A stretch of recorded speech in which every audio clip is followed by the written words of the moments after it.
everyone, welcome to today's video. This is a very different video than I normally make, and that's because I'm doing a collaboration with Kaeto Valentina here on YouTube. She pretty much reached out and wanted to do a collab where we send each other 5 words and we have to make a scene revolving these 5 words. So yeah, I love a good challenge, and this is like my first collab like this, so I thought it would be very fun. And so Kaeto is doing a lot of collabs with great creators because she's actually doing some crowdfunding for her debut novel. So if you guys would like to donate to that, I'll put the link in the description. Yeah, for this video, I'm going to be taking you guys along the process of me writing this scene. I thought it would be fun because I wanted to actually use the real characters that are in my current novel. So then you guys get an introduction to their personalities, their names, kind of what's going on. Not the whole gist of the book per se, but you'll get to have like a sneak peek. So this scene is not going to be actually in my book unless I absolutely kill it, but I thought it would be fun to actually put their personalities in it, and even though it's a fake scene, it's how they would actually react if they're in the scene. Does that make sense? And also, I don't feel like making all new characters, and I thought if you watch my writing vlogs at all and you're ever curious to know what my writing is like, what my character is like, what's the vibe, then here you go, because I have not really shared any of my writing before, so I feel like this will be fun. And also, I'll get to tell you like what I'm actually writing, which I feel like will be fun. So here is a little intro from Kaeto talking a little bit about the words that she chose. Hey Amina's channel, I'm Kaeto Valentina, and I'm currently writing my debut novel, The Tide Always Comes Back. It's a mature young adult contemporary romance novel with mystery elements, diverse characters, and it's set on the coast of England. I'm actually crowdfunding for it as well if you want to go check it out. I'm so excited to be collaborating with Amina in today's video, and the 5 words that I've chosen to give her are drive, crescent, noodles, ocean, and chandelier. Now, I apologize in advance, Amina. These are the most random words. They were the first things that came to mind, and they just make no sense whatsoever. I'm so excited to see what you come up with, and I'm so excited to write a scene based on the words that you gave me as well. Happy writing! Okay, so right off the bat, these are very random words, but honestly, I love it. I think that there could be a lot being done with this. For whatever reason, I'm thinking of a party, like chandelier, and also noodles. I feel like I can do something with these noodles and make it like being served at the party, and there's like an opulent environment. Like, I don't know why I'm getting opulence from these words, and I kind of just want to write like a fun party scene because it could help show how these characters thrive or not thrive in like a party environment. So that's kind of what I'm thinking. I have like a lot of characters, but I don't want to put them all in this scene. I don't even know how long the scene is going to be, so I'm gonna have to figure that out. But I know for sure we're gonna have our main girl Noah. She's the main character in my book. We're also gonna have August. He is the mayor, and they don't like each other, so of course I gotta put some tension in it. I don't know if I want to put the 3rd love interest in this. His name's Xander, because there's gonna be a lot of dynamics at play, but you know, I feel like that would be fun. Like, how often am I gonna show you guys my characters? So maybe I'll put in Xander so you guys can see how Xander and Noah interact. I don't want to say too much. Yeah, let me not say too much. But also, shoot, I think I want to do this in August's point of view, because like in my book it is dual point of view, so I think it might be kind of cool if we do August, just because August is like, I know who he is in my head, and like I still have problems with Noah. I love her. I know she's going to turn out to be like the most amazing character ever, but I'm still struggling with her and like things that she would and wouldn't do. Her personality is kind of difficult to pinpoint. But August, I got his personality like that. Like, I know what he would do in a party if I'm going with this party vibe. So anyways, let's go ahead and get to writing and see what happens.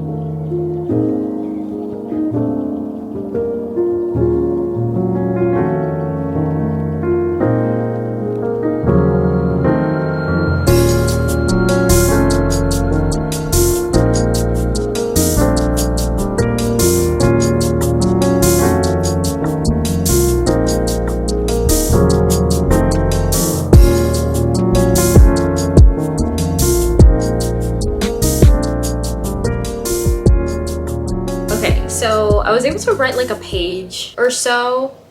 If you can hear that vacuum, ignore it. Sorry about that. But Yeah, I wrote about a page and I decided the setting is they're at a gala. August does not like parties, so he's already not in the best mood. I'm gonna do it for where there's like a theme for the party or the gala. Noah comes in and she's not adhering to the theme of the party. My vision for this is like, I want it to be like, okay, there's a gala and it's surrounded by like these elite people and she's only an intern. She's new to the scene. She doesn't really know how these things work. And so she sticks out like a sore thumb because she didn't adhere to the theme. But also I'm trying to have like a lot of symbolism, or at least I want there to be a lot of symbolism in this scene in terms of like money and like the wealthy. I don't even know how to put it into words because I don't want to like give too much away, because eventually you guys are gonna like read what I wrote, but I want you to know like the gist of it. But yeah, I want there to be like, I guess, some commentary on like wealthy compared to her who's not wealthy and she's new.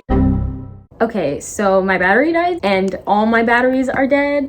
So I'm gonna go ahead and charge that. But just to wrap up what I was saying, I do want there to be commentary about the wealthy and her not being wealthy, and kind of like have like a comparison thing going on so we can see how different they are in these environments. But also that's just a thought. I don't know if that's actually gonna happen. We'll see. I really need to charge my batteries and get back to writing. So I will update you guys if anything happens. But yeah. And I do kind of want there to be an argument in this scene as well, but I don't know what they would be arguing about. So I'll circle back. I'll let you guys know and I'll talk to you then. Bye. Okay, so it's a bit later, like a couple days later, and guys, I've had very many discoveries in this whole process, which has been very enlightening to me, because for whatever reason, I had the biggest like writer's block. I have not been able to get this scene out. I have been struggling a lot with writing this scene, figuring out the voice, figuring out what to happen, seemingly forgetting how to write all together. And I was just like so confused as to why this was happening. And I realized that it's because of you.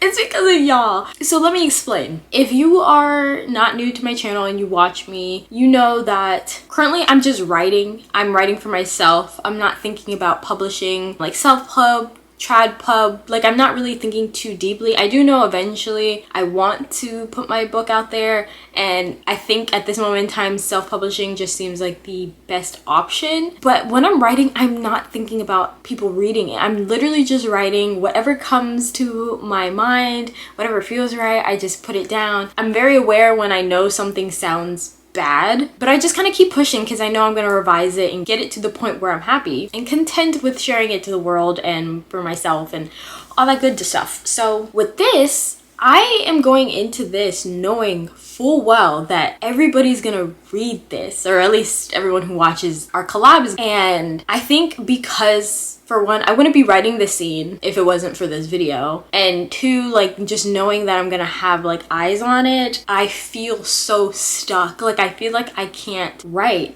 And it's been like so difficult, but also like I'm grateful for this experience just because I know that I'm doing the right thing with my day-to-day writing, and this is a good challenge for me. But it is definitely paralyzing. Like, even while writing, I'm like, you know how earlier on I was saying how like, oh, I know August's voice, I know his personality, I'm gonna write in his POV. When I'm writing now, like it's not clicking. Like, I feel like he's talking differently. He's not being his full personality. Like, he seems more tame and nice, which is not who he is in my story. And the whole point of writing it with these characters is so that you guys get an inside scoop of who they are. And now that I'm thinking about it, I'm kind of like, should I... Nah, I'm not gonna switch it up. I was thinking like maybe I could just put in like different names so I don't feel that pressure so much to make them how they are normally in my manuscript. But the whole point was for you guys to get kind of like an inside scoop and a look at how they are. And so, I mean, shoot, that could be an option. We'll see how it happens when I complete the scene. But I don't know, I'm leaning towards keeping the names the same and just going back and trying to tweak the tone and the personalities a little bit to make it more consistent with who they are in the manuscript, because right now August is very like tame, which is fine because I don't know, like he doesn't have to be, I don't have to put him at his like most extreme either. Here's what I'm gonna do. I'm gonna go back and read my manuscript, study, I guess, how he speaks and how he actually interacts and like his thought process and all that stuff. Even though I literally wrote in his POV like not that long ago, but still, because I'm in my little slump, I'm gonna go back and study. But I will say I think it's getting better because just like in the past hour, I've been able to get like multiple paragraphs down and I'm like, okay, things are flowing. I think I mentioned to you how I want there to be a fight. I don't know how it's gonna go. I don't know if the fight's still gonna happen, but there's gonna be something tensiony happening, which I'm in the middle of, and then I'm not gonna spoil it, but for the most part, I'm almost done writing it. I think, well, first of all, I need to go eat some dinner, but I think I could finish it today and then kind of wrap everything up tomorrow with fresh eyes. And also I'm gonna do some reading today just to know how the experts do it, because I don't know why I feel so, like, I mean, I know exactly why. Like, because I know you guys are gonna read it, I'm like, okay girl, you need to do your best, you can't disappoint, you need to like deliver. And that's just not what on a day-to-day I want to do for my manuscript. But I love this little collab and exercise because it's definitely putting it into perspective how I write in different elements in different situations. Who knows, maybe this could have been a situation where I'm like, hey, knowing that people are gonna read it, I write better, so maybe I should just make more concrete goals about publishing. But no, it's the opposite, and I should keep doing what I'm doing and not have these concrete visions about publishing, because I just want to write and have fun with it. And also I'm gonna just try not to put too much pressure on this as well, because by the time I finish my book and actually put it out there, I know I'm gonna be a better, more refined writer. I know I'm gonna have multiple drafts and passes through, and this is just a fun little experiment. I don't know why I'm putting so much weight on it. Like, this is just for fun, but I don't know, I just want to take you along with this whole process so you can see what goes through my mind. But quick little update, I guess, on how the scene's going. I think I did what I wanted to do regarding like the rich thing. It didn't play as big of a role as I wanted it to, because I think I was dreaming too big. And I was like, oh, I really want to like make a statement about wealth and commercialism and all this stuff, which this is just supposed to be a scene. So let me not do too much. But I do think I sprinkled in some things here and there. I feel like there's a lot of symbolism, which is really fun. Y'all let me know if this is flowery. I don't know how flowery my writing is, but I do love some flowery writing. The first few pages I think is a good insight into like what August thinks, even though I've been having a hard time with consistency with the manuscript in this little scene. But I think it's a good example of how he views like this environment that he's in and what he feels he needs to do in order to win the election. And also we get a little bit of his feelings towards Noah. And I did decide that I want to bring all three in this little love triangle into the scene, because it's an August point of view. We're not gonna hear too much from Xander, but we're gonna see the situation. So yeah, that's currently what's going on. I am having difficulty, but that is a-okay. This isn't a book that I'm pressured to, like, well, it is a book, but like it's not, this little scene isn't a book, so I need to like chill out. It's literally for fun and a collab. But you know, sometimes being online is a trippy experience, guys. Like, I love it. I like having my YouTube channel and speaking to people, but sometimes there is like anxiety and like knowing, oh my god, I'm thinking too deeply. I'm thinking too deeply. I was like, dang, this is gonna be on the internet. As if I didn't know this already. But yeah, if you think too deeply about it, it's like, geez, this is kind of scary. Like, even thinking about the amount of subscribers, ooh, that's a lot of people. That's okay.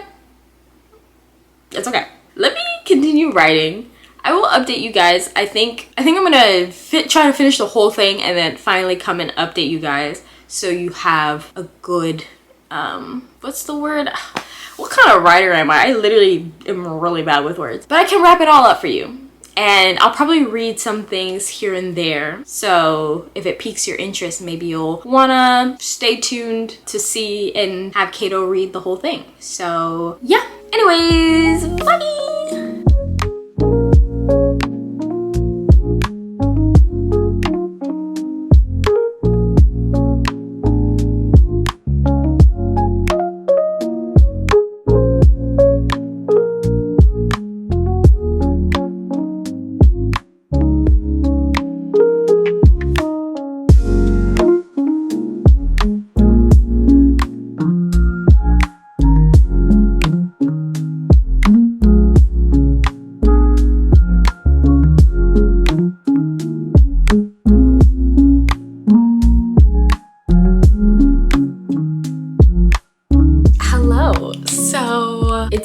several days and I've had several discoveries. So let's go ahead and talk about it. I think the last thing I was telling you guys was how I'm having such a hard time with being able to write because I know this is gonna be shared with everybody. And so yeah, I was really stuck, but then I was able to kind of push through it. And while I was writing, I had more epiphanies that I feel like just really came together to make it very difficult for me to write this scene. But one of them was I am at the point of my book where August and Noah, in the beginning, they really don't like each other. There's a lot of arguing and fighting and all that. But now what I'm currently writing in my manuscript, they're like chill. Like they've kind of see eye to eye. There's not so much arguing. There's still banter for sure, but like they don't dislike each other. There's not hatred there. And so in this scene that I'm currently writing, I wanted there to be hatred. I wanted there to be drama and tension, and I don't know, I like something interesting to write, you know what I mean? So it was really difficult going from my manuscript where they're pretty chill and they've moved past a lot of the arguing to like jump back to this scene where they're back to not liking each other. So I guess in my mind it was just really difficult for me to move back and forth from them being okay to them, you know, not being okay, and like, you know, trying to kind of go back into that headspace when I haven't written with them arguing at that in a minute. So I felt like that was kind of tripping me up. And then also something that I realized is that in my scene they're at a party, and in my manuscript I've never written them, actually no, I have written them in a party before. That's a lie, but it was more like it was like a kind of different type of party, if that makes sense. Also in a different POV, I guess. I don't know, I just felt kind of weird because I was like, okay, how would this person react? Because I'm writing an August point of view. I'm like, what does he think of parties? Why is he having a party? Because I decided that he's gonna host this party, and I was like, August doesn't like parties. He doesn't give me party vibes. So then what would be the reason for him to have to host a party? And so I came up with a reason. I did have to take some creative liberties. So while I wanted this scene to be like 100% representative of my characters and like exactly how they would react, I would say it's like 80% in this scene how they would react, because I wanted there to be a little bit, I don't know, more juice, I don't know. And I think again because I knew you guys were gonna get to know what I'm writing and see my writing, so I wanted to make it like still interesting for you guys, because I have to follow the guidelines and choose a scene that works with the 5 words I was given. And I felt like a party was the best, but then also August wouldn't host really a party, and I wanted it to be in his point of view, and he wouldn't go to a party unless he had to go to a party. And I kind of wanted to make a statement about the wealthy, and also, I don't know, I was doing too much. More of the story, I was just doing way too much. So then in certain conversations, especially towards the end of the scene, August's thoughts slash how he reacts to the end, he wouldn't do that in the manuscript, but I was like, you know, we gotta end this, let's just go ahead and end it like this. So more of the story, writing with August and Noah not liking each other after they're kind of now on the same page has been difficult, and also trying to match the words that I was given to this scene while also trying to put some different elements and symbolism and stuff meant changing a little bit of my character slightly, but more so in ways that's like he wouldn't have given up. He's not like the type to give up at all. There's a part in the scene that he kind of just gives up, and also him catering to certain people. I don't know if I would actually have that be real in the manuscript. I don't know if that's his personality. Also, I think I mentioned this earlier, while I was writing this scene, his voice, the first like time I wrote it, the first draft, he was a different person. Like he was just, I don't even know, he was speaking different, he was doing weird stuff, he was acting brand new. I was like, I don't know what the heck I'm doing. But with all that being said, I'm gonna give you guys a few excerpts from what I just wrote, so you guys can get like a little sneak peek. Like snakes, the elites of the city rarely gather, only coming together when needing to keep warm. But unlike snakes, these reptiles often play with their food before taking their first bite. Most of them have already arrived, many adorned in intricate ensembles that have taken a year to plan. And even though this year's dress theme is all white, they've somehow managed to make the color look gray. In a room consisting of sterile walls and soulless people, her emerald gown immediately breathes life into the space. The velvet sleeves rest off her shoulders as the remaining fabric cascades to the floor, the diamonds of the chandelier reflecting onto its rich color. I tell her she looks beautiful if she wasn't the bane of my existence. Scattered raindrops have started to fall as a storm threatens to return, but Beaumont is unmoving in her resolve. Water begins to fall onto her face, the droplets running across her soft cheeks and full lips. Without thinking, I instinctively wipe a droplet from the corner of her mouth, my anger completely expunged along with it. Out of all of the things I dislike about Noah Beaumont, her ability to completely perturb my sanity is what I despise the most. Oh, okay. I don't know why I'm reading this like it's the first time, but I haven't like touched this in a couple days, so yeah. Ooh, okay, here's another one. I would have happily continued admiring Beaumont forever, dedicating my life to being able to paint her by memory if she hadn't turned to look at the most artificial man known to live. But unfortunately, she is looking at him. Okay, we'll just stop there. If you want to know the whole scene that I wrote, then go ahead and head over to KAETO'S channel. I'll have her video linked down below so you can finally see what this whole vlog was about and what had me stressing over. But for the most part, I'm pretty happy with it. I think it got the job done, and yeah. But now we're gonna go ahead and react to KAETO'S scene that she wrote based on the words I gave her. So if you're from KAETO'S channel, hello, I'm so glad you're here.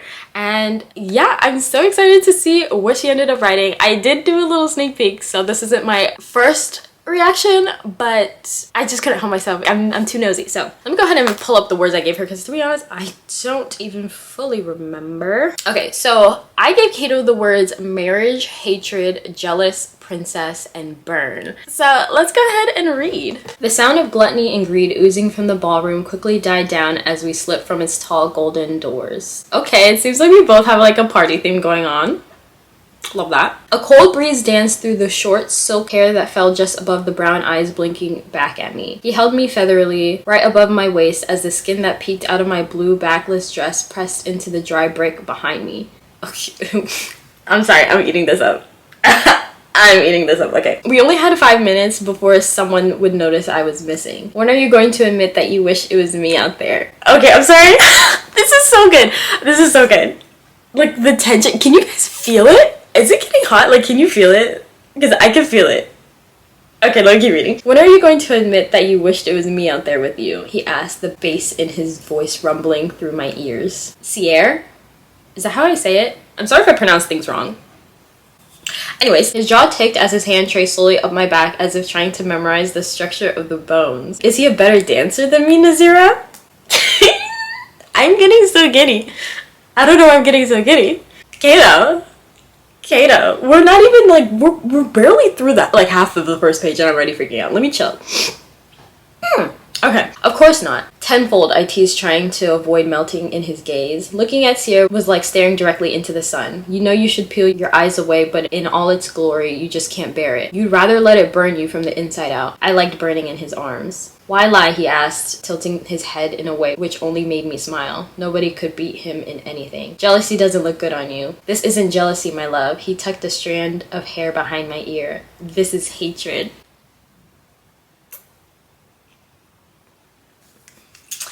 Okay, Sierra. Okay, Sierra. There wasn't an ounce of humor in his voice. Each exhale screamed his resentment towards the palace, and each inhale held his coveted cries. They killed his friends. They killed his entire family. Ooh, that's not fun. His entire family. My people did that. My people whose laughs ricocheted through the palace walls as they danced and ate and drank. Meanwhile, Sierra's home had been reduced to ashes for a crime his ancestors committed hundreds of years ago. They're going to be looking for me, I whispered, feeling the strain in my throat as my eyebrows creased together. Using his thumb and forefinger to follow the outline of my lips. Okay. Ooh. He uttered, let them find us, I exclaimed. You don't want that. Can I not stop smiling? Can you not see how I'm eating this up? Sierra surveyed me as if he would do anything to see my thoughts, anything to take me away from here, as if he were an astrologist and I was the only star left in the sky. You seem to know very little about what I want. I know that he needed to survive. I knew that there was no hope for the citizens of his province if he wasn't there to protect them. I have a ball to attend to, I said, placing my palm against his chest, feeling the way his heart beat erratically against it. Step away, Sierra.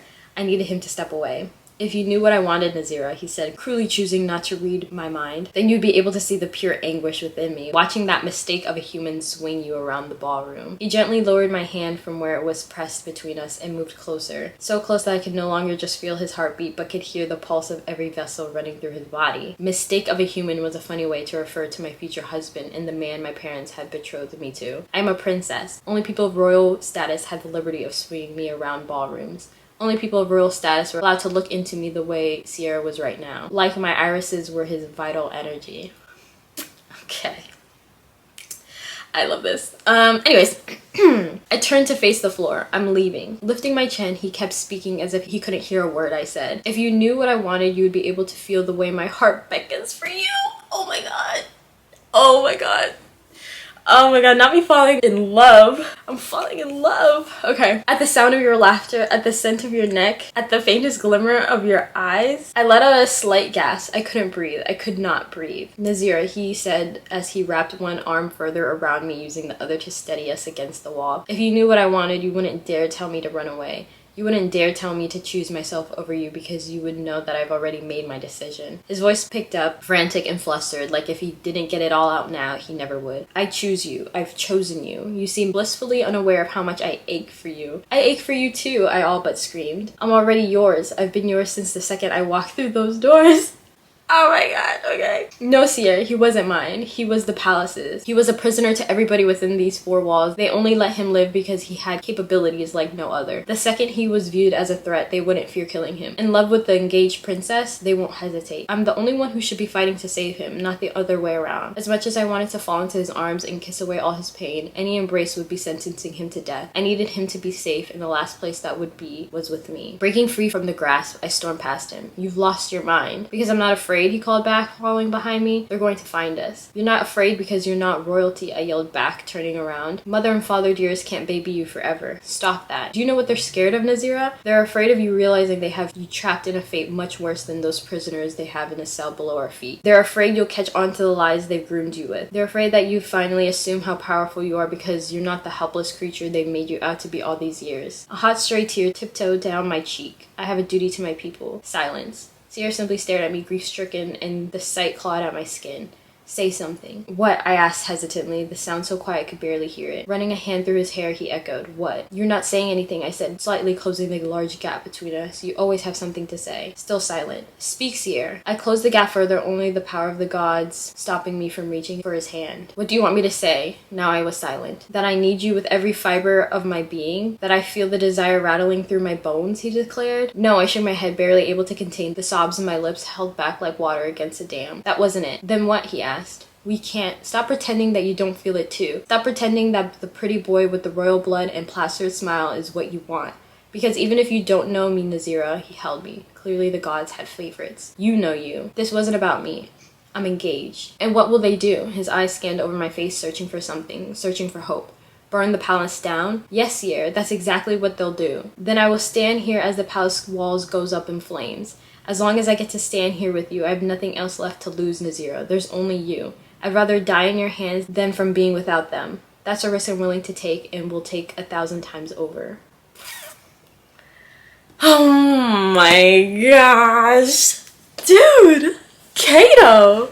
You killed that. I feel like for the last half of the scene, I forgot I was recording. I need this to be real. I need this in book form. I love a good love triangle, and I feel like there's a lot of parallels in the scenes we wrote with the parties, and then there is a love triangle and like kind of like a little argument situation going on. But this was so fun, girl. You absolutely killed it. Thank you guys so much for watching today's video. It was kind of a whirlwind. I hope you enjoyed it, and thank you so much for Kaeto for inviting me to do this collab with you. As a quick reminder, guys, Kaeto is doing her crowdfunding, so if you would like to support her, I will have the link in the description so you can help get her book to finally be published. And yeah, oh my god, this was so good. I'm still cheesing, I can't help it. But if you guys made it to the end of today's video, go ahead and put the crown emoji for Princess Nazira because I'm her biggest fan. Like, this was really, really good. And if you guys would like to see the scene I wrote, go ahead and go to Kaeto's channel as well. But other than that, I think that is the end of today's video. Thank you guys so much for watching,